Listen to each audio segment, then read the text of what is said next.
சிவா திருச்சிற்றம்பலம். நமது சிவசிவ அன்பே சிவம் அறக்கட்டளை குழுவில் பயணம் செய்து வரும் அனைத்து அடியார்களுக்கும் அன்பான ஆத்ம வணக்கம். இன்றைய நமது சிறப்பு விருந்தினர் ராஜேந்திரன் ஐயா அவர்களை வருக வருக என்று அன்போடு வரவேற்கிறோம். இன்றைய தலைப்பு ஏற்றிக்கொள்ளாதே ஏற்றுக்கொள், எதிர்கொள் எதிர்பார்க்காதே. அன்பர்கள் அனைவரும் கலந்து கொண்டு பயன்பெறுமாறு கேட்டுக்கொள்கிறோம். எல்லா உயிர்களும் இன்புற்று வாழ்க. வணக்கம் ஐயா, வாழ்க வளமுடன். நீங்க ஆரம்பிக்கலாம். வணக்கம், வாழ்க வளமுடன். அன்பே சிவம். நம் தாய் தந்தரை வணங்கி, ஆசிரியர்கள் குருமாரை வணங்கி, மகான்கள் சித்தர்கள் யோகிகள் ஞான ஆசிரியருடன் இறைவனுடைய பேராற்றல் கண்ணில் அருளப்பட்ட இந்த தருணத்திலே உங்களுக்கு இறைவனால் எனக்குள்ளிருந்து உங்களுக்கு கொடுக்கப்பட்ட தலைப்பு ஏற்றிக்கொள்ளாதே ஏற்றுக்கொள், எதிர்கொள் எதிர்பார்க்காதே. இந்த தலைப்புடைய நோக்கம் ஏன் தலைப்புன்னா, மனம் சம்பந்தப்பட்டது. மனம் செம்மையானால் மந்திரங்கள் தேவையில்லை, மருந்தும் தேவையில்லை. அப்படியே நம்முடைய முன்னோர்கள் சொல்லியிருக்கிறாங்க. இப்ப எல்லாமே வாழ்க்கையில ஒரு நிம்மதி தேடுறோம். வாழ்க்கையில ஒவ்வொருத்தவங்களுக்கும் ஒரு விதமான குறிக்கோள் நிர்ணயிச்சு, அந்த குறிக்கோள் அடிப்படையாக வாழ்க்கையை நிர்ணயித்து, அந்த எல்லை அடைந்த உடனே, குறிக்கோள் அடைந்த உடனே நமக்கு அந்த நிம்மதி கிடைக்குதா? அந்த நிம்மதி கிடைச்சாலும் அந்த நிம்மதிங்கிறது எவ்வளவு நேரத்துக்கு இருக்கு? நம்முடைய ஏக்கத்துக்கும் மனவேதனைக்கும் கஷ்டங்களுக்கும் அந்த அடைந்த ஒரு சினக்கணம் இருக்கும். திருப்பி பார்த்தா எப்பயும் போல அந்த வாழ்க்கையில மன ஓட்டம், இயக்கம், எதிர்பார்ப்புகள், குறிக்கோள்கள் எல்லாம் மீண்டும் ஒரு இன்னொன்று நிர்ணயிச்சு பயணித்து கொண்டிருப்போம். வாழ்க்கை எப்பயுமே நிம்மதி, சந்தோஷம், ஆனந்தமாக எப்ப இருக்க முடியுமா? நம்மளும் ஒவ்வொருத்தவங்களுக்கும் ஒவ்வொரு வயசுக்கு ஏற்ற மாதிரி குறிக்கோள் நிர்ணயிக்கிறோம். ஒரு 15 வயசுல ஒரு குறிக்கோள் நிர்ணயிப்பான். 25 வயசுக்குள்ள 25 வயசு அடைஞ்சிருவான். 25 வயசுக்கு மேல 40 வயசுக்கு குறிக்கோள் நிர்ணயிப்பான். அதை அடைவான். அது பிறகு ஒரு 60 வயசு. அப்படியே அந்த குறிக்கோளை வைத்து நிம்மதி நிம்மதி நிம்மதி, ரிலாக்ஸேஷன் செட்டில்மெண்ட் அப்படின்னு ஒரு பயணத்தை பயணிக்கின்ற அந்த கால் நிர்ணயங்கள் தள்ளி தள்ளி போயிட்டு இருக்கு. ஆனா கடைசி வரைக்கும் அவன் வாழ்க்கையில நிம்மதியா, சந்தோஷம், ரிலாக்ஸேஷன் அனுபவிச்சுட்டானா? இன்னும் பார்த்தே இருக்காது. எப்ப அவன் அனுப்பி போறான்னா அது எப்பன்னு தெரியாது அவனுக்கு. உண்மையான நிம்மதி, ரிலாக்ஸேஷன் எப்ப அனுப்பி போறான்? வாழ்க்கையில் எப்ப செட்டில்மெண்ட் ஆக போகுது? யாருக்கு செட்டில்மெண்ட் ஆயிருக்கு? அவ யார் செட்டில்மெண்டோட இருக்கிறா? எப்ப நிம்மதி, சந்தோஷம், ஆனந்தம் எந்த சூழல் வந்தாலும் சரி. அப்ப ஏன் அதை நாம் அணிவிக்கிறோமா, அணிவிக்க முடியவில்லை? என்ன காரணம்? எதை புரிந்து கொள்ள வேண்டும் என்பதுதான் இந்த வகுப்புடைய நோக்கம். வாழ்க்கை முறை எப்படி இருக்கு? ஃபர்ஸ்ட் வாழ்வியல் முறை எப்படி இருக்கு? என்ன வாழ்க்கை வாழ்ந்துகிட்டு இருக்கோம்? எப்பேற்பட்ட வாழ்க்கை வாழ்ந்துட்டு இருக்கோம்? எந்த மாதிரி வாழ்க்கையை நீங்க வாழ்ந்துகிட்டு கொண்டிருக்கிறீங்க? அது சரிதானா? எப்படி பிரிச்சு பாத்துக்கிறது அப்படின்னா, நீங்க ஒரு 3 வித வாழ்க்கையை வாழ்ந்துட்டு இருப்பீங்க. 3 வித வாழ்க்கை வாழ்ந்துட்டு இருப்பீங்க. அது எந்த வாழ்க்கையில் நீங்க இருக்கிறீங்கிறத இப்ப பார்க்க போறீங்க. ஒண்ணு, மோக வாழ்க்கை. மோகத்தை வைத்துக்கொண்டே மோகமாகவே வாழ்ந்து கொண்டிருப்பது. அடுத்து போக வாழ்க்கை. அடுத்ததாக யோக வாழ்க்கை. போகம், மோகம், போகம், யோகம். அப்ப போகத்தோடு வாழ்கின்ற வாழ்க்கை என்பது ஒரு அடிமைத்தன வாழ்க்கை. நீங்க எதோ அடிமைப்பட்டிருப்பீங்க. வாழ்க்கையில ஒரு அடிமையோடு வாழ்ந்துட்டு இருக்கீங்க. அப்படி வாழ்ந்தால் அது மோக வாழ்க்கை. மோகன ஆசை, அந்த ஆசையோட வேகம், காமம், குரோதம், லோகம் சொல்லக்கூடிய அந்த வகையிலேயே எப்ப பார்த்தா வாழ்ந்துட்டு இருக்கோம். இன்னைக்கு காலத்துல எல்லாமே செல்லுக்கு அடிமையா இருக்கும். அப்போ செல்லுக்கு அடிமை. நீங்க செல்லு பார்த்துட்டு இருக்கும்போது யாராவது மட்டும் பிடிங்கியாச்சுன்னா உடனே கோவம் வரும். செல்லுலாம் வாழ்க்கை வாழ முடியாது. செல்லு ஒரு கொஞ்ச நேரம் வச்சு சும்மாரு அப்படின்னா அவங்க இருக்க முடியாது. செல்லு மேல ஒரு நினைப்பு வந்துருச்சுன்னா அதை பார்க்க நினைச்சுன்னா பார்க்கல அப்படின்னா அவங்க கஷ்டமாயிடும். இன்னைக்கு வெளில வாழ்வு மாறிக்கிட்டு இருக்கு. டிவில இருந்து செல்லுக்கு மாறியாச்சு. அதுமாதிரி காலைல எழுந்து டீ குடிக்க முடியலன்னா, டீ இல்லைன்னா அது உங்களால இருக்க முடியாது, தலைவலி வந்துடும். அப்போ ஒவ்வொரு பழக்க வழக்கத்துல இருக்கும். அதெல்லாம் பாத்தீங்கன்னா உங்களுடைய மோக வாழ்க்கை, அடிமைத்தனத்தை வாழ்ந்துட்டு இருப்பீங்க. எந்த ஒரு பொருளும், உயிரற்ற பொருள், நீ செல்லு இருக்கு, செல்லுக்கு நீங்க அடிமையா, உங்களுக்கு செல்லு அடிமையா? செல்லுக்கு நீங்க அடிமையா, அல்ல செல்லு உங்களுக்கு அடிமையா? இன்னைக்கு உள்ள வாழ்வியல் முறையில இன்னைக்கு மக்களுக்கு அந்த எந்த அளவுக்கு இந்த மோகத்துடைய மோக வாழ்க்கைங்கிறது ஒரு அடிமைத்தனத்தோட இருக்கும். ஒரு பழக்க வழக்கத்துல ஒரு காலையில நீங்க காலை டீ குடிக்கிறது, சிகரெட் சாப்பிட்றது, இல்ல இந்த காசு இரவுனாலே ஒரு குறிப்பிட்ட உணவு சாப்பிட்றது, இல்ல ஹோட்டல்ல சாப்பிட்றது, புரோட்டா சாப்பிட்றது, இதெல்லாம் ஒரு மோகத்துல ஒரு வாழ்வு முறை வச்சிருப்பீங்க. அப்ப நீங்க அடிமையா வாழ்வதற்கே இருப்பீங்க. சுகம் இருக்காது, சுதந்திரம் இருக்காது. அது இன்பமா தெரியும். அந்த போதை அடிமை, ஒவ்வொருத்தவங்களும் அடிமை இருக்கும். அது இன்பமா தெரிந்தா கூட அது உங்களை கொல்லும், உங்களை அடிமைப்படுத்தும். அப்ப மோக வாழ்க்கை உள்ளவங்களை உங்களால் என்ன சொன்னாலும் சுய புத்தி வேலை பார்க்காது, என்ன சொன்னாலும் மாற்றம் கொடுக்காது. அது சொல்லி பிரயோஜனப்பட்ட நிலைதான் இந்த மோக வாழ்க்கை. போக வாழ்க்கை என்பது எப்படி சொல்றேன்னா, நீங்க சில நல்லது கெட்டது தெரிஞ்சுக்கிட்டு கொஞ்சம் புத்தியோட யோசனை பண்ணிக்கிட்டு எந்த அளவுக்கு அனுபவிச்சா எனக்கு பிரச்சனை இல்லை, ஒரு கட்டுப்பாடு வச்சுக்கிட்டு அத வாழ்க்கைய எந்தவித பாதிப்பு இல்லாம நீங்க அணுகக்கூடிய ஒரு திட்டம் இருக்கும், செயல்முறை நல்லா இருக்கும்.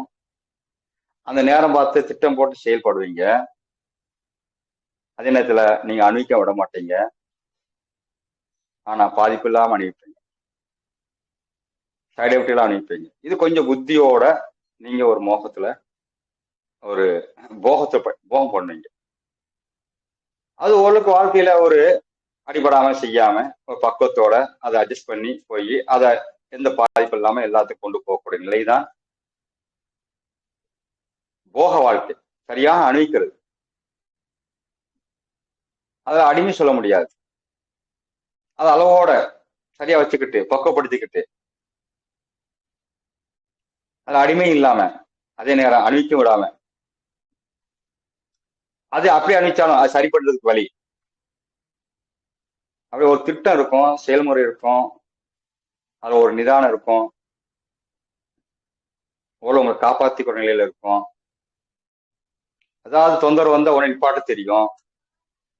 இதுதான் போக வாழ்க்கை. அப்ப மோக வாழ்த்துக்கு போக வாழ்க்கை சிறந்தது.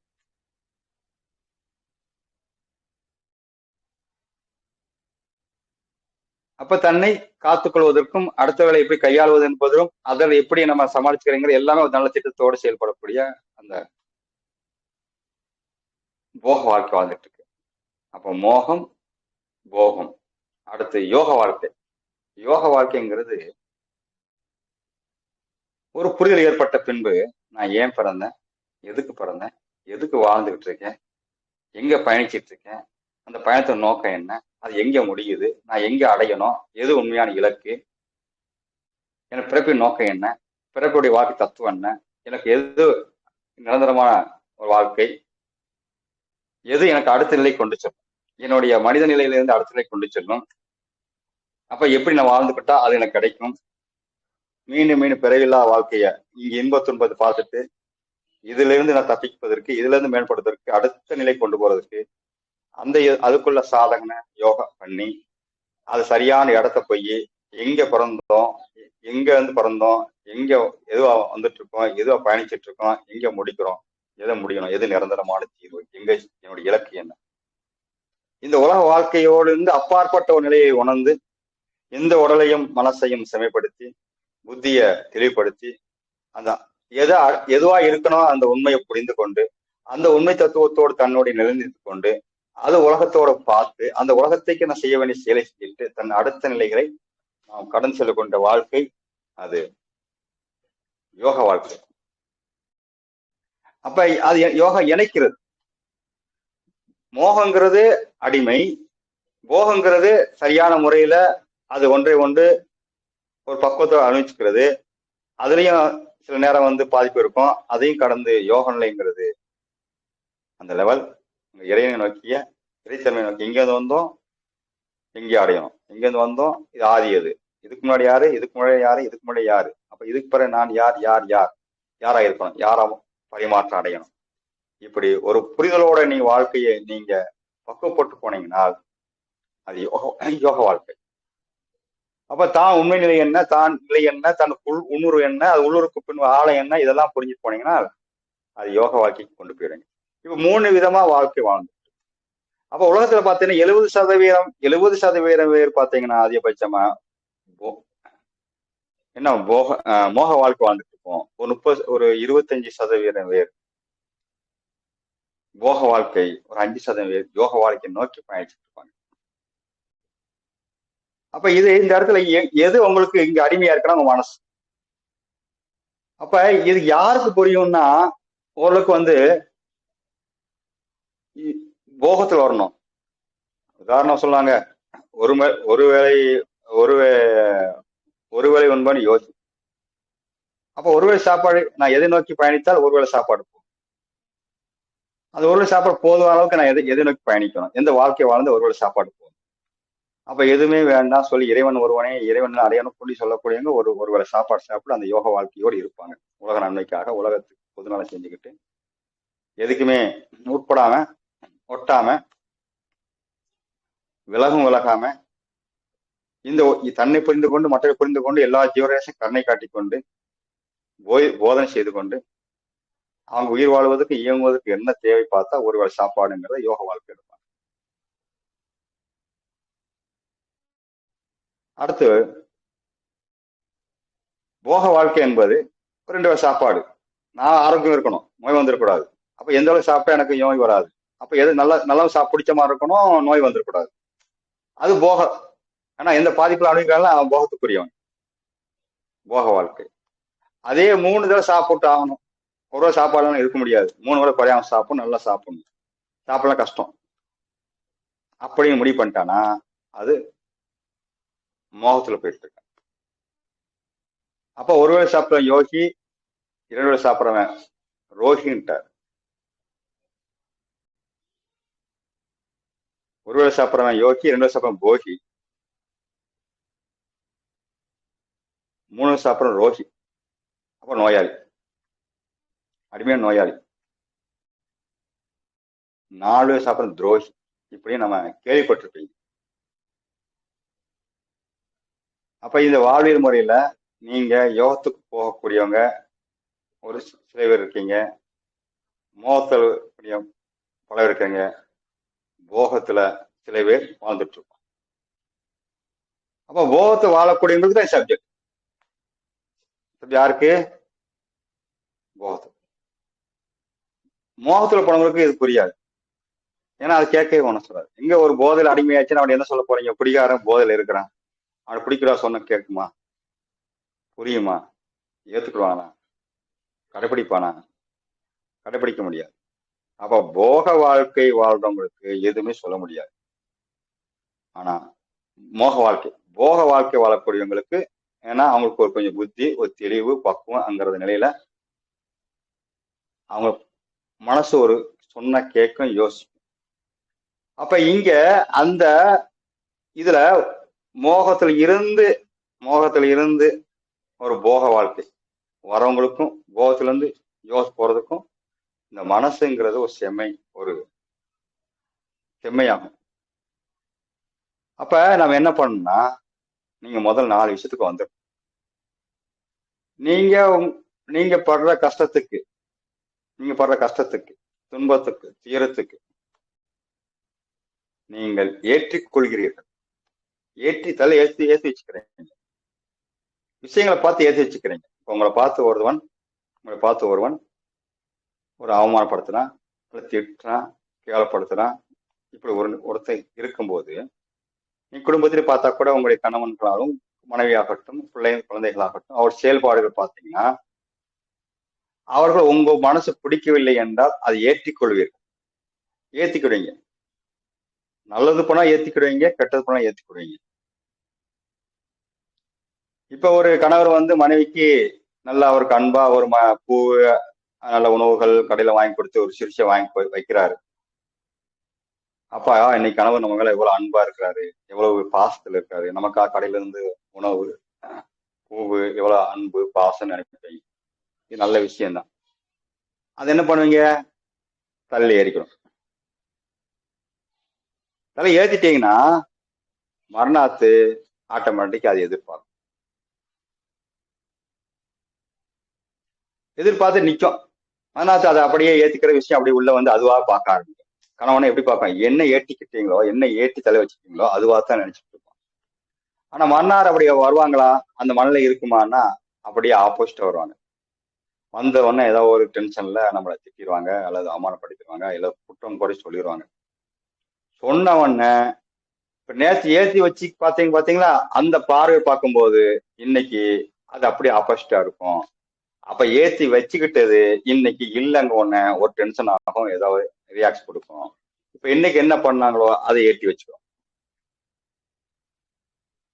இப்படி ஒன்றை ஒன்றி நீங்க பாத்தீங்க வாழ்க்கையில ஒரு குழந்தை பருவத்துக்கு விவரமான நாள்ல இருந்து எவ்வளவோ விஷயங்களை உங்களுக்கு பிடித்தது பிடிக்காதது, நல்லது கெட்டது, நம்பிக்கை துரோகங்கள், இகழ்ச்சி புகழ்ச்சிகள், இப்படி விதவிதமாக அனுபவித்த விஷயங்கள் எல்லாம் ஏற்றி வைத்து கொண்டு அந்த ஏற்றிய விஷயங்களை மீண்டும் மீண்டும் மீண்டும் அதை உங்களை குடைந்து உங்க மனதளவிலும் உடல் அளவிலும் பெரிய தாக்கத்தை உண்டு பண்ணி அதை வெளியேற்ற முடியாம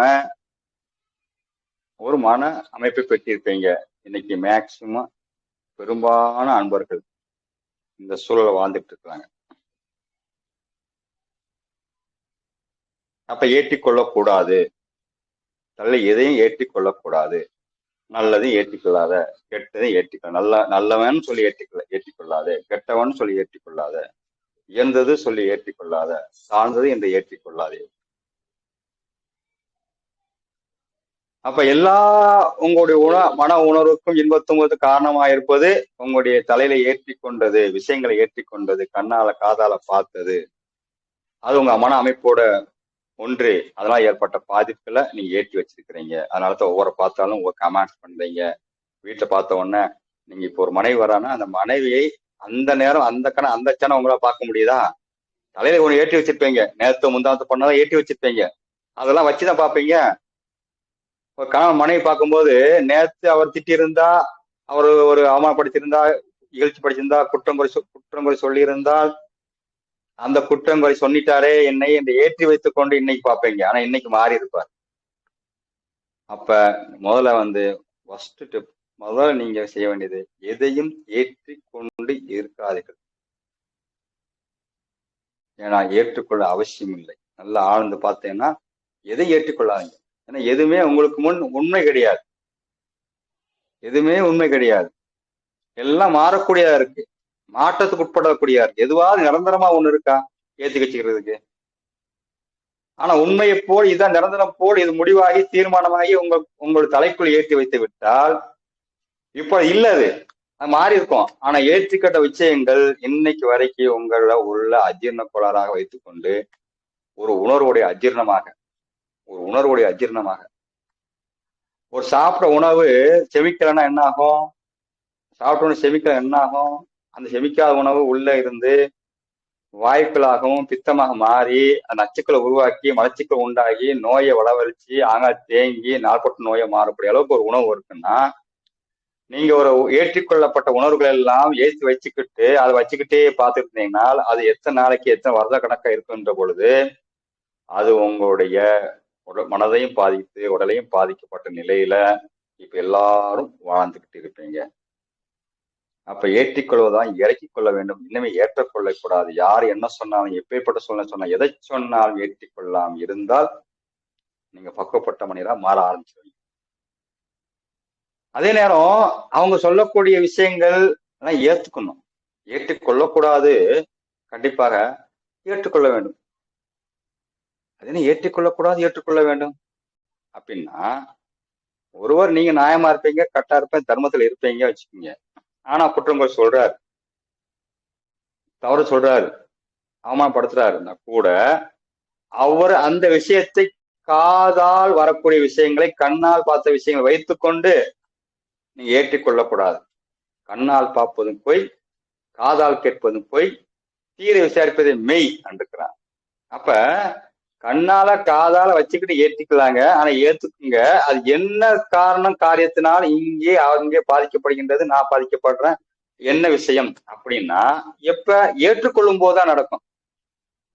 ஏற்றிக்கொள்ளக்கூடாது ஒரு பாயிண்ட், ஏத்துக்கணுங்கிறது 2வது பாயிண்ட். ஏத்துக்கிட்டாதான் அங்கே விஷயம் புரியும், விவரம் தெரியும். ஏத்துக்கவே முடியல வச்சுக்கோங்க, ஒரு யாராவது அவனப்படுத்துறாங்க, இல்ல குற்றம் குறை சொல்றாங்க, வீட்டுல கண்டிப்பா நடந்துட்டே இருக்கும். ஒவ்வொரு நாளும் நீ என்ன செய்தாலும், என்ன நன்மை செய்தாலும் சரி, ஒரு குற்றம் குறை இருப்பாங்க. தப்பே செய்ய மாட்டாங்க, உங்களுக்கு குற்றம் குறை சுமத்தப்படும், நடந்துட்டு தான் இருக்கு. அப்ப ஏற்றிக்கொள்ளக்கூடாதுங்கிறது ஒரு எப்படி நீங்க பக்குவப்படணுமோ அதே நேரம் ஏத்துக்கிறதுக்கும் பக்குவப்படணும். ஏற்றிக்கொள்ளக்கூடாது, ஏற்றுக்கொள்ள வேண்டும். ஏற்றிக்கொள்ளக்கூடாது, ஏற்றுக்கொள்ள. இப்ப ஏற்றுக்கொள்ளும் போது தவறே செய்யாம குற்றச்சாட்டுப்பட்ட கூட ஏற்றுக்கொள்ள வேண்டும். பட்னத்தாரு நீங்க படம் பார்த்திருந்தீங்களா தெரியும், ஞானி. அவர் கோயிலுக்குள்ள இருக்கும்போது ஒரு முத்து மாலை கழுத்துல போட்டு போயிறாங்க யாரோ. அப்ப அந்த அரச அரமனையிலிருந்து திடப்பட்ட நகை பட்டினத்தார் கழுத்தை போடப்பட்டு தப்பிச்சுக்கிறாங்க, திருடங்க. மாட்டிக்கிறது பட்டினத்தார், தப்பே செய்யல. அங்க அரசன் விசாரிக்கும் போது தான் அவங்க சொல்றது எதுவுமே ஏற்றுக்கொண்டார், ஏற்றிக்கொள்ளவில்லை. குற்றம் சாட்டப்படுகின்றது, திருட சொல்றான், அவமானப்படுத்துறான், எதோ சொல்றாங்க அரசவையில, நீ படம் பார்த்தா தெரியும். அவ எல்லாத்தையும் யார் சொன்ன அப்படியே பார்ப்பார், அப்படியே பார்த்துட்டே இருப்பார். அதுக்கு பதில் சொல்ல மாட்டார், விளக்கம் சொல்ல மாட்டார். ஏனென்றால் ஏற்றுக்கொண்டார், ஏற்றிக்கொள்ளவில்லை, ஏற்றுக்கொண்டார். அதான் எப்பிறை செய்த பாவம் இப்படி நான் அனுபவிக்கிறேன், இல்லாம கண்டிப்பா வராது. அவருக்கு அந்த ஞானம், புரிந்த ஞானம். அப்ப ஏத்துக்கிற நிலை அங்கே வந்தது. ஏற்றிக்கொள்ளவில்லை, ஏற்றுக்கொண்டால் தான் தவறே செல்லாத ஏற்றுக்கொண்டார் என்றால் எப்பிறவிலோ செய்த வினை எனக்கு கண்டிப்பா வந்துதான் ஆகும், அதை நான் பாடம் எடுத்துதான் ஆகணும், அதை நான் அறிவித்தே ஆக வேண்டும், இல்லாம வராது என்ற ஒரு புரிதல், ஞான புரிதல் அவர்கிட்ட இருந்தது. இந்த ஞான புரிதல்னால் அவர் ஏற்றுக்கொண்டு படுமனமே படுன ஏன் சொன்னாரு, படுமனமே படு. அப்ப ஏன் சொன்னாரு, நான் இந்த மனதுதான் எல்லாத்துக்கும் காரணம். இந்த மனது செய்த மனதுடைய கற்பனை இதுதான் இந்த உடல் செஞ்ச பாவத்தை இந்த மனம் கழிக்கின்றது. அப்போது அந்த மனதுக்கு அந்த வேதனை கொடுக்கும் சூழ்நிலை, அந்த இயற்கை விதி பயன் வருகின்ற பொழுது அவர் இப்ப செய்யல, எப்பயோ செஞ்சிருக்கிறாரு. அந்த படுமனமே படு என்று சொல்லும் போது அப்ப அதை ஏத்துக்கிட்டார். என்ன கண்டிப்பா அந்த வாதம் பண்ணியிருப்பாரு, நான் யோக்கிங்க, நான் அரசனுக்கே நான் கடன் கொடுத்தவன், நான் ராஜா செல்வ செழிப்போ வாழ்ந்தவன், இந்த சாதாரண இந்த முத்து மாலைக்கு எனக்கு ஆசைப்படுவேனா அப்படி ஏதோ வாதாடினாரா, அது எதிர்மாறி விட்டாரா?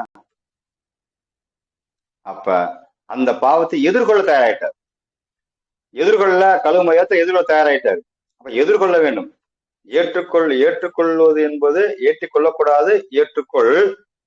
அப்ப ஏற்றுக்கொள்ளும் போது என்ன நடக்கும்னா ஃபர்ஸ்ட் உங்களுக்கு பொறுமை கிடைக்கும், ஒரு பொறுமை வரும். ஏற்றுக்கலன்னா பொறுமை வராது. ஏற்றிக்கிறீங்க, அதுல டென்ஷன் ஆயிடுவீங்க, எமோஷன் ஆயிடுவீங்க. அப்ப ஏற்றுக்கிடுவீங்க, ஏற்றுக்க மாட்டீங்க. எப்ப ஏற்றுக்கொள்கிறீர்களோ அங்கே ஒரு பொறுமை இருக்கும். அப்ப ஏற்றுக்கொள்ளும் போதே ஃபர்ஸ்ட் ஒரு நிதானம் வரும். அந்த நிதானம் வரும், அதுல சமாதானம் இருக்கும் எப்ப ஏற்றுக்கொள்ளும் போது. அப்ப உங்களுக்கு பொறுமை என்பது உங்களுக்கு அங்கே வெளிப்பட தொடங்கிவிடும். அந்த பொறுமையாக இருக்கின்ற அந்த பக்குவநிலை தான் உங்களுக்கு அடுத்து பொறுமை, நேர்மை, எப்படி கையாளுவது, என்ன காரண காரியங்கள் என்பதை நேர்மையாக செயல்பட தொடங்கி விடுவீர்கள். இப்ப நேர்மையை செயல்படும் போது அங்கே உங்களுக்கு புரிவது ஒரு வாய்மை, ஒரு உண்மை புரிய ஆரம்பிச்சிடும், ஒரு உண்மைத்தன்மை தெரியும். அது யாரோடைய நிலையில இருந்து எங்க யார் பிரச்சனை, என்ன பிரச்சனை, அந்த உண்மை வெளிப்பட ஆரம்பிக்கும். எதனால, ஏங்கிறது. அப்ப உண்மை வெளிப்படும் போது இப்ப அங்கே ஒரு அன்புக்கு எங்க குற்றமோ எதோ குறையோ அந்த குறை என்கிட்ட இருக்கலாம், அவங்ககிட்ட இருக்கலாம். அந்த குறையை நிறைவு செய்யக்கூடிய ஒரு அன்பு பிறக்கும், ஒரு தயை பிறக்கும், அணுகுமுறை நல்லா இருக்கும், ஒரு நேசம் பிறக்கும். அந்த நேசத்தினால் நீங்க அணுகு செஞ்சிருவீங்க, அந்த கருணை உள்ளமா இருக்கும். இந்த அந்த செயலை திருப்தி அடைவீங்க எப்ப ஏற்றுக்கொள்ளும் போது. ஏற்றுக்கொள்ளக்கூடாதுங்கிறது தான் நீங்க அடிப்படை. பாதிக்கப்படாத நிலையில நீங்க ஃபர்ஸ்ட் புரிஞ்சுக்குங்க. அது மாதிரி ஏற்றுக்கொள்ளுங்கள். அங்குதான் உங்களுக்கு அந்த உண்மை புரிந்து அதை கையாளுகின்ற முறை தெரியும். அடுத்து எதிர்கொள்ளணும். அப்ப விட்டுறதா? எதிர்கொள்ள வேண்டும். நம்ம எதிர்கொள்ள பயப்படுவோம். சில பேர் சரி போ ஏற்றிக்க மாட்டாங்க, சரி விட்டுருவாங்க. ஆனா எப்படி கையாளுவது, எதிர்கொள்ள வேண்டும் என்பதை நீ அடுத்த நிலை கொண்டு வரும். அப்ப அங்க வாதம் செய்ய வேண்டியதா? ஒதுங்குவது அல்ல. அந்த நேரம் அந்த இடத்தை நீங்கள் சீர்படுத்தி அதோடைய விவாதங்கள் இருந்த விவாதம் பண்ணிதான் ஆகணும். குற்றம் அங்கேயா குற்றம் என்னிடமா அப்படிங்கிறது நிறுவனங்கள் செய்யறதுக்கு உண்டான ஒரு வழிமுறைகளை தேடணும். அப்ப அங்க பொறுமையா இருந்து அதை எதிர்கொள்ளணும். நம்ம எதிர்கொள்ளாம வந்துட்டா பிரயோஜனம் இல்லை. எதிர்கொள்ளாத கோலை இல்லை, அது பயத்துல வந்துடும். அப்ப எப்ப விலகுறீங்களோ அப்ப ஏற்றுக்கொள்ளவில்லை, ஏற்றுக்கொள்ளவில்லை அர்த்தம். அப்ப எதிர்கொள்ளுங்க.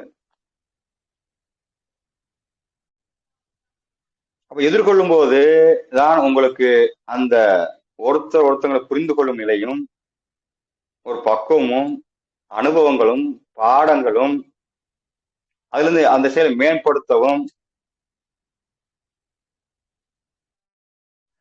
அளவுல சாத பாதங்கள் எல்லாமே உங்களுக்கு ஒரு அறிவாக, தெளிவாக, ஒரு அனுபவமாக அடுத்து வரக்கூடிய நிலைகளில் இருந்து நான் எப்படி செய்து கொள்ள வேண்டும் என்பது அந்த எதிர்கொள்கின்ற தன்மையில தான் இருக்கும். விட்டு போயிட்டீங்கன்னா எதிர்கொள்ள முடியாம போயிட்டீங்கன்னா அது விரைஞ்சு அற்றதாயிரும். எல்லாம் உங்களுக்கு நன்மைக்கா வந்துட்டு இருக்கு. இந்த உலகத்துல எல்லாமே உங்களுக்கும் நடக்குதுன்னா நடக்கிறதுக்கு காரணமானவங்க நீங்க தான். அந்த வினைப்பயன் விதிப்பயன்ங்கிறது ஒண்ணு இருக்கு. அதுதான் உங்களுக்கு கண் முன்னாடி கொண்டு வரும். அதுதான் எதுவும் நடக்காது. அப்ப ஏற்றிக்கொள்ளாம இருந்தீங்கன்னா அது ஏற்றுக்கொள்ள பக்கம் எப்போ ஒரு நாள் அது என்னுடைய வினைப்பயன் விதிப்பயன்ங்கிறது நீங்க ஒத்துக்கிறீங்களோ அப்ப ஏற்றுக்கொள்ளும் நிலை வந்துடும். அங்க பாடமா வருது, ஒரு படிப்பணிக்கா வருது, அது உங்களுக்கு புத்தி சொல்லதான் வருது, அந்த அனுபவத்தை கொடுக்குது. அந்த அனுபவத்தின் மூலியமா நீங்கள் என்ன பெற்றுக் கொள்ள வேண்டும் என்பது அப்ப எதிர்கொள்ளும் போதுதான் தெரியும். அப்ப அதை பாடம் படிப்பீங்க. அந்த பாடத்தின் மூலியமாக அடுத்த எப்படி செஞ்சால் என்னுடைய வினைப்பயனிலிருந்து விலக முடியும், வினைப்பயன் இல்லாமல் செய்ய முடியும், இந்த பதிவுகள் இல்லாமல் நடைமுறைப்படுத்த முடியும். காரணம் இல்லாமல் காரியம் இல்லை, காரியம் இல்லாத காரணம் இல்லை, காரணமே பிறப்பு தான். அது காரண காரியத்தோடு நம்ம நிற்கின்றன. அந்த காரண காரியத்திலிருந்து விடுபட வேண்டும் என்றால் அந்த காரியத்தை காரியமா முடித்துக் கொள்ள வேண்டும். மீண்டும் காரணத்தை உற்பத்தி பண்ணக்கூடாது. அப்ப எப்ப காரணத்தை உற்பத்தி பண்றீங்களோ காரியத்தை முடிச்சுக்கணும். விதைச்சிட்டீங்க, வளர்ந்துருச்சு, அறுவடை பண்ணிக்கணும். அறுவடை பண்ணிட்டு மீண்டும் விதைச்சிடக்கூடாது. அப்ப அறுவடை பண்ணிதான் ஆகணும், விதைச்சிடக்கூடாது. அப்படின்னா என்ன பண்றது? எதிர்பார்க்காது, எதையும் எதிர்பார்க்காது, என்ன செயல் எதிர்பார்க்காம செய்துவிடு. அப்ப எதிர்கொள்ள வேண்டிய விஷயம் எப்படி இருக்குன்னா அங்க எதிர்கொள்கின்ற பொழுது அந்த செயலாற்றும் போது அது வரக்கூடிய நடைமுறை, விதிமுறை, செயல்முறை, கடமை, பொறுப்பு எல்லாமே வந்துட்டு இருக்கும். அந்த இடத்துல எந்த எதிர்பார்ப்பு இல்லாம அதை செயலாற்றுறோமா பார்த்துக்கோங்க. எதிர்பார்த்துட்டீங்கன்னா நீங்க எதிர்பார்த்துட்டாலே நீங்க ஏற்றுக்கொள்ளக்கூடிய நிலையில் இருக்கிறீங்க. ஏற்றுக்கொள்ளவில்லை, எதிர்கொண்டாலும் அங்க எதிர்பார்ப்போட எதிர்கொள்ள ஆரம்பிச்சுறீங்க. அந்த எதிர்பார்ப்புங்கிற எப்போ வரும்? மீண்டும் விதைக்கிறீங்க, அறுவடை பண்ணி விதைக்க போறீங்க. அப்ப விதைத்தால் மீண்டும் வினைப்பயனை வளர்க்க ஆரம்பிச்சுறீங்க. அப்ப எதிர்பார்க்காம செயலாற்றக்கூடிய நிலையில நீங்க அந்த காரியத்தை செய்ய ஆரம்பிச்சணும். அப்ப நீங்க எதிர்பார்ப்பு செய்ய முடியுதா? எதிர்பார்க்க இருக்க முடியுதா? அப்ப எதிர்பார்ப்பட்ட தன்மையினை மூலியமாக நீங்கள் மீண்டும் அதை வினைப்பயனோடு ஒட்டாது, அது வறுபட்ட போன விதையாகிடும். அப்ப எதிர்பார்க்காம செய்யக்கூடிய செயல் ஒவ்வொன்றும் உங்களுக்கு எந்தவித வினைப்பயனும் கொடுக்காது. எதிர்பார்த்து செய்கிற எல்லாமே உங்களுக்கு என்ன ஆயிரும், அது வினைப்பயனும் கொடுக்கும். அப்ப அதை ஏற்றுக்கொள்ளும் நிலையிலும் ஏற்றுக்கொள்ளா நிலையிலும் எதிர்கொள்ளும் போது உங்களுக்கு ஆசையும் பயம் விருப்பறுப்பு எதிர்பார்ப்புகள் உள்ளே உடாகி அந்த செயல்ல ஒரு நிம்மதி ரிலாக்ஸ் இருக்காது. அப்ப வாழ்க்கையில நீங்க 4 விஷயங்களை உங்க மனசுல தெளிவா பதிச்சு வச்சுட்டீங்கன்னா கண்டிப்பா எந்த சிரமமும் இல்லை. நீங்க நடக்கிற ஒவ்வொரு நிலையிலையும் ஒவ்வொரு நாளும் ஒவ்வொரு பொழுதிலும் நீங்கள் ஒரு மன வருத்தமோ மன கஷ்டமோ ஒரு அழுத்தமோ ஒரு சஞ்சலமோ ஒரு சங்கடமோ ஒரு சஞ்சலமோ சலிப்போ சகுனமோ சபலமோ எல்லாம் வருதுன்னா நீங்க ஏற்றி கொண்டு வச்சிருக்கீங்க விஷயங்களை. அந்த ஏற்றதெல்லாம் தூக்கி எறியணும். அதுக்கு என்ன புரிதல் என்ன ஞானம், நல்ல குருமார்களை சந்திக்கணும். எந்த விஷயங்களும் உங்களுக்கு பதிவில் இருப்பட ஏற்றிக்கொள்ளக்கூடாது. அப்ப நான் எப்படி பார்த்தால் நான் எதுவாக உணர்ந்தால் எதுவாக அங்கு இருக்கேன் என்றால் அந்த பாடத்தை படிச்சிட்டீங்கன்னா ஏற்றிக்கொள்ளவே வாய்ப்பே கிடையாது. அப்ப ஏற்றிக்கொள்ளாம இருக்கிறதுக்கு முதல் விஷயத்தை படிங்க. அதே நேரம் உங்களுக்குள் வருகின்ற எல்லா சூழ்நிலைகளிலும் நீங்கள் முழுமையாக ஏற்றுக்கொள்ளுங்கள். முழுமையா ஏற்றுக்கொள்ளணும். அதை குற்றங்கள் சொல்லிடக்கூடாது, நியாயப்படுத்திடக்கூடாது. ஏற்றுக்குங்க. முதல்ல ஏற்றுக்கொள்கின்ற பொழுது உங்களுக்கு அந்த நிதானத்திலிருந்து வெளிப்படுவதுதான் அந்த கையாளுதல் என்பது வரும். குற்றமே செய்யாம குற்றம் சொன்னாக்குள்ள ஏத்துக்கிட்டு அப்ப என்ன குற்றம் சொல்வதற்கு அவனுக்கு என்ன குறை வந்துருச்சோ அப்படிங்கிற அதை கையாளணும். அப்ப கையாளுகின்ற பொழுது அங்க எந்த விதமான எதிர்பார்ப்பு நீங்க அதில் வெற்றி அடையலாம், தோல்வி அடையலாம், சரியாகலாம், சரியில்லாம போகலாம். இன்னைக்கு சரியா செய்யலாம், நாளைக்கு தப்பா செய்யலாம், இன்னைக்கு தப்புங்கிற நாளைக்கு சரியாகலாம். எதுவும் நமக்கு தெரியாது. அது எந்த வினைப்பெண் இல்லாமல் எதிர்பார்ப்பு இல்லாமல் நீங்கள் வாழ பழக வேண்டும். இந்த நாள் எங்க ஒண்ணு சேர்ந்து ஒன்று கையாளுறீங்களோ அதுல எந்த வித மன கஷ்டம் வராது. மன கஷ்டம் வந்துச்சுனாலே நீங்க ஏதோ ஏற்றி கொண்டிருக்கிறீங்க, ஏதோ ஏத்துக்க கொள்ளாம இருக்கின்றது, எதிர்கொள்ள யோசிக்கிறீங்க, எதிர்கொள்ள எவ்வளவு உள்ள அழுத்தங்கள் இருக்கு. அடுத்து எதிர்பார்ப்போடையே செயலாற்றி கொண்டிருக்கிறீங்க. இப்ப பார்த்தாலும் மன சஞ்சலத்தோடு இருப்பீங்க.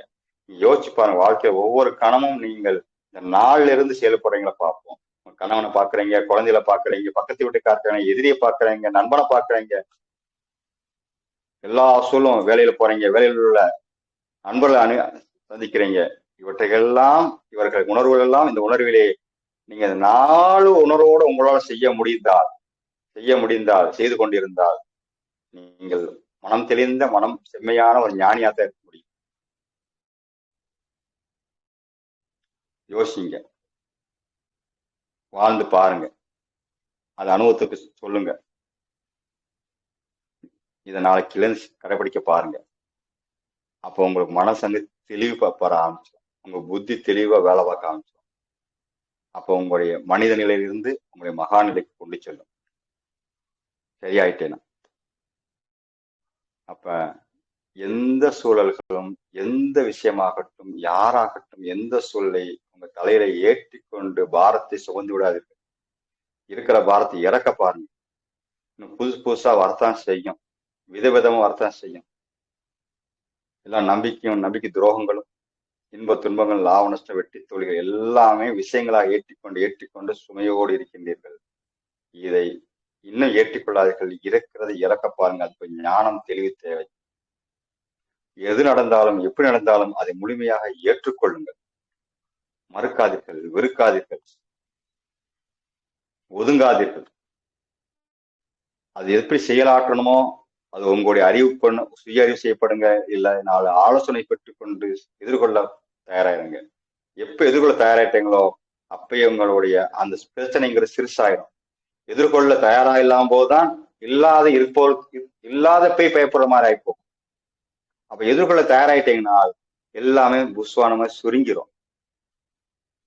அதுக்கு தகுந்த சூழலையோ குருமார்களையோ ஆலோசனை பெற்றுக்கொண்டு செய்ய ஆரம்பிச்ச பிறகு கொஞ்சம் கூட அது பலனை எதிர்பார்த்துடாதீங்க.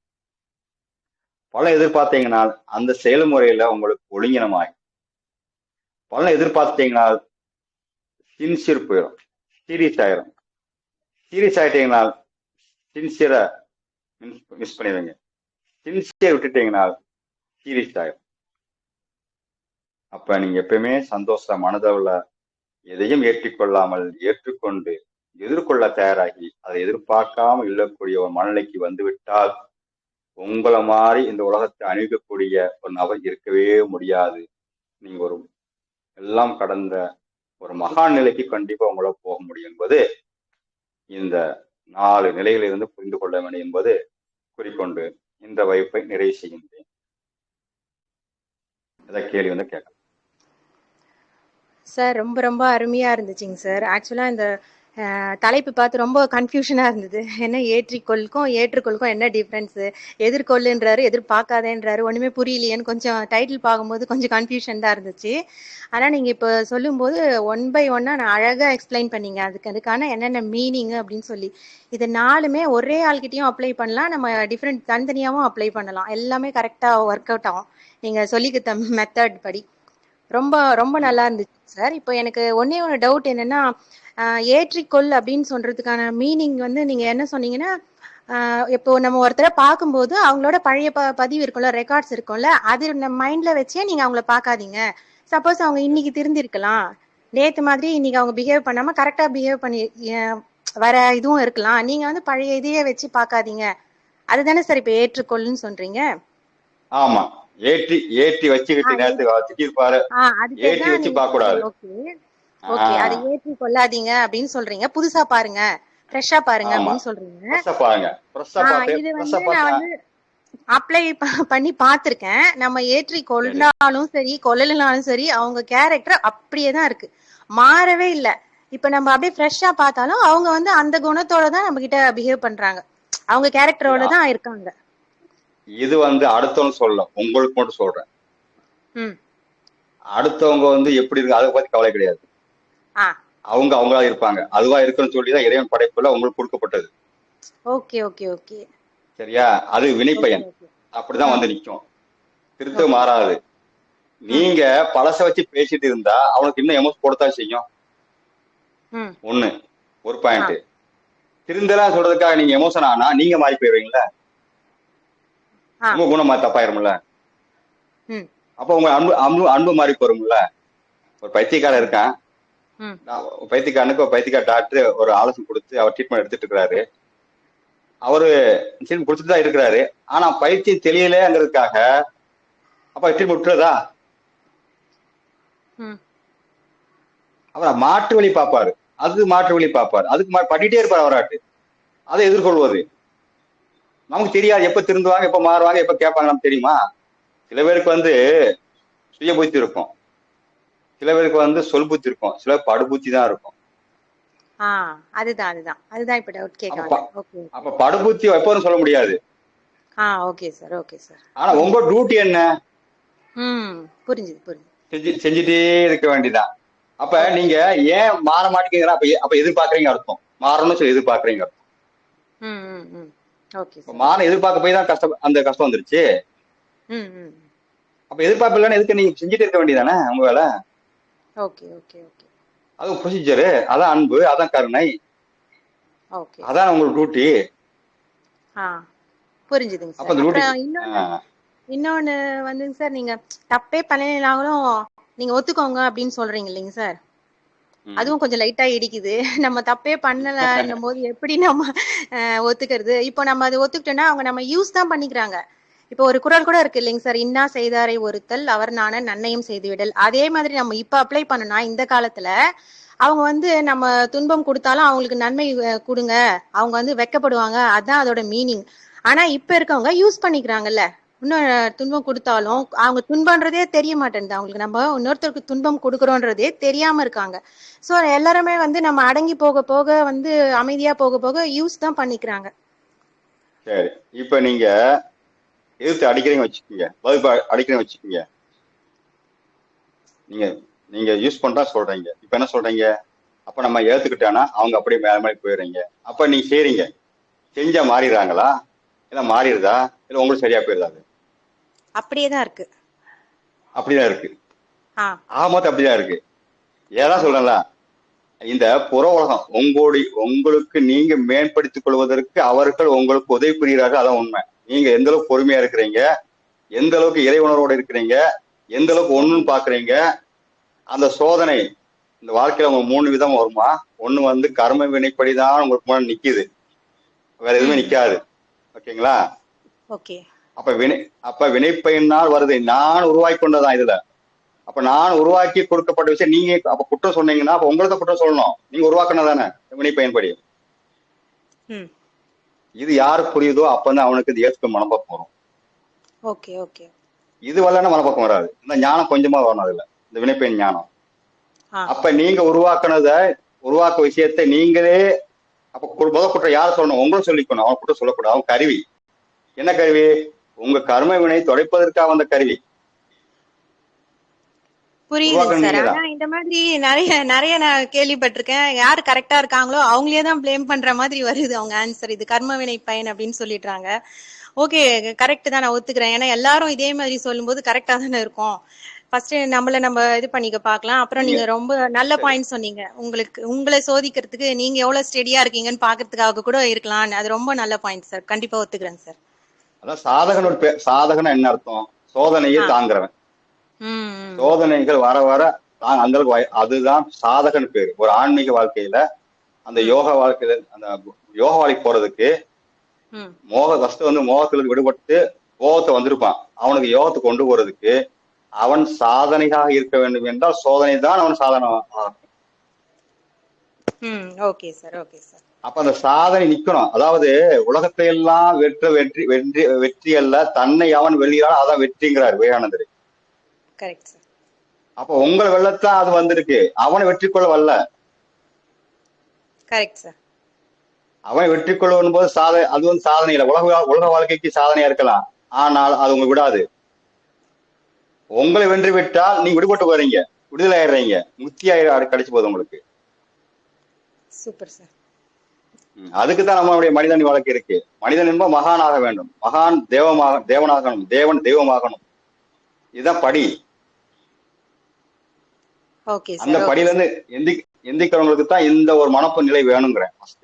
இந்த மனநிலை இருந்தா மட்டுமே அடுத்த நிலைக்கு நீங்க போத கொண்ட ஒரு கேள்வி ஞானம் வரும். அந்த கேள்வி ஞானம் பிறக்கும். அந்த ஞானத்துல குரு வந்து கிடைப்பாரு. அந்த குரு அவங்க பிடிச்சி கொண்டு அனுப்பிடுவாரு உங்களை. Super sir. ரொம்ப ரொம்ப அருமையா விளக்குனீங்க சார். ஏன்னா ரொம்ப வச்சு செய்யறாங்க பொறுமையா போக போக. அதனாலதான் சரி இதுக்கு ஒரு எண்டே இல்லையா அப்படின்ட்டு தான் இந்த கேள்வி கேட்டேன். மத்தவங்களுக்கும் யூஸ் ஆகும்னு நினைக்கிறேன். ரொம்ப ரொம்ப அருமையா விளக்குனீங்க சார். கடைசி என்னன்னா, நீங்க பொறுமையா இருக்க உங்க சக்தி பலம் ஜாஸ்தி. அவன் துள்ள வீக் ஆகிட்டு இருப்பான், அவனுக்கு புரியணும். வெயிட் பண்ணுங்க, அவனே ஓஞ்சி விழுந்துருவான். உதாரணத்துக்கு நாம்தேவ் சொல்லியிருந்த ஒரு ஏக்நாத் இருந்தார் ஞானி வடநாட்டுல. அப்ப அவருக்கு பொறுமை சிகரம்.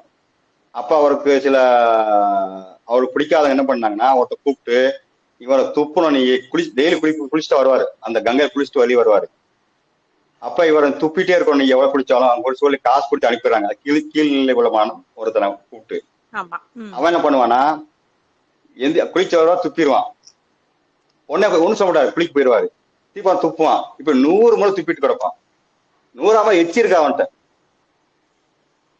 துப்புறதுக்கு. இவரால் குளிப்பாரு.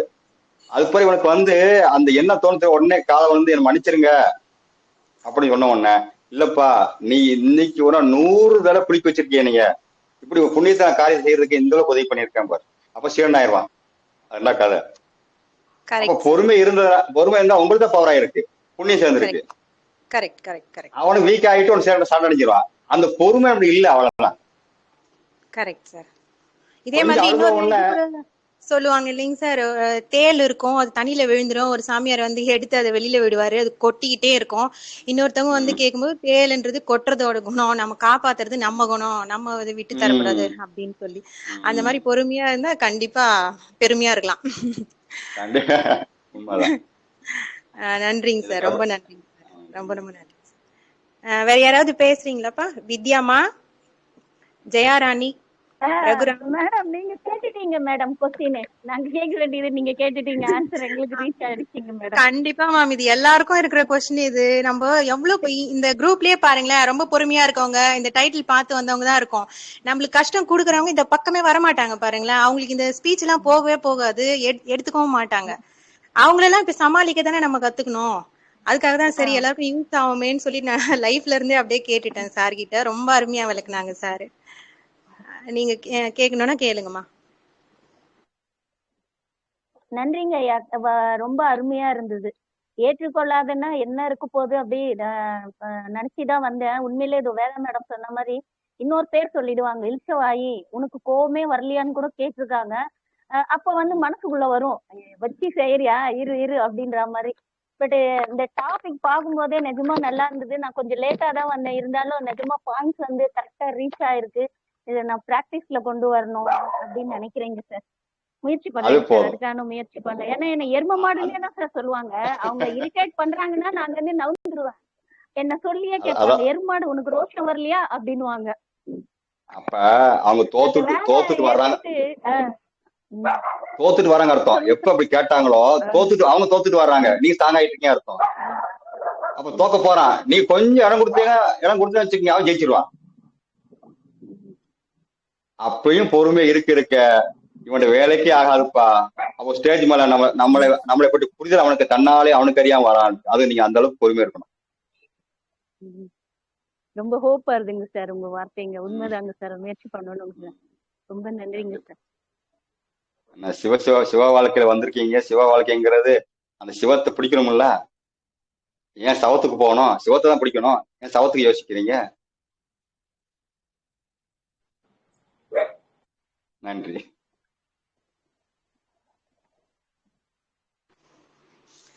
வேற யாருக்காவது கொஸ்டின்ஸ் இருக்கா? ரகுராம் சார். ஆக்சுவலா டாபிக் நான் கேட்கும் போதே நானே கன்ஃபியூஸ் ஆயிட்டுனாங்க சார் டாபிக் என்ன. ஆனா பட் இந்த அளவுக்கு உள்ள சப்ஜெக்ட் கொடுப்பீங்க நானே எதிர்பார்க்கல. ஆக்சுவலா நன்றி நன்றி, ரொம்ப நல்லா இருந்தது. ஆக்சுவலா நேற்று கேம்ப் முடிச்சுட்டு இன்னைக்கு அவ்வளவு பிஸி ஷெட்யூல்ல வந்து இப்போ கிளாஸ் எடுத்து கொடுத்துருக்கீங்க. ரொம்ப ரொம்ப ரொம்ப ரொம்ப தேங்க்ஸ். யாருக்குன்னா டவுட் இருக்குங்களா?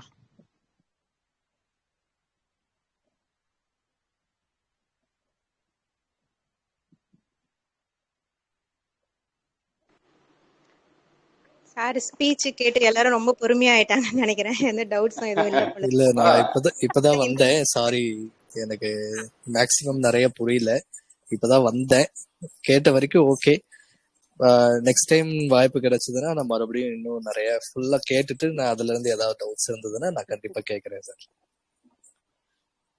நன்றி நன்றி சார். இந்த ரெக்கார்டு உடனே போட்டுருவோம், யூடியூப்ல போட்டுருவோம், டெலிகிராம்லயே வந்துடும். செய்து ஃபர்ஸ்ட்ல இருந்து கேளுங்க சார். ஒரு வாட்டி ஃபர்ஸ்ட்ல இருந்து கேளுங்க, சூப்பரா இருக்கும். அதை அப்படியே ஃபாலோ பண்ணணும் நம்ம எல்லாரும். Okay okay.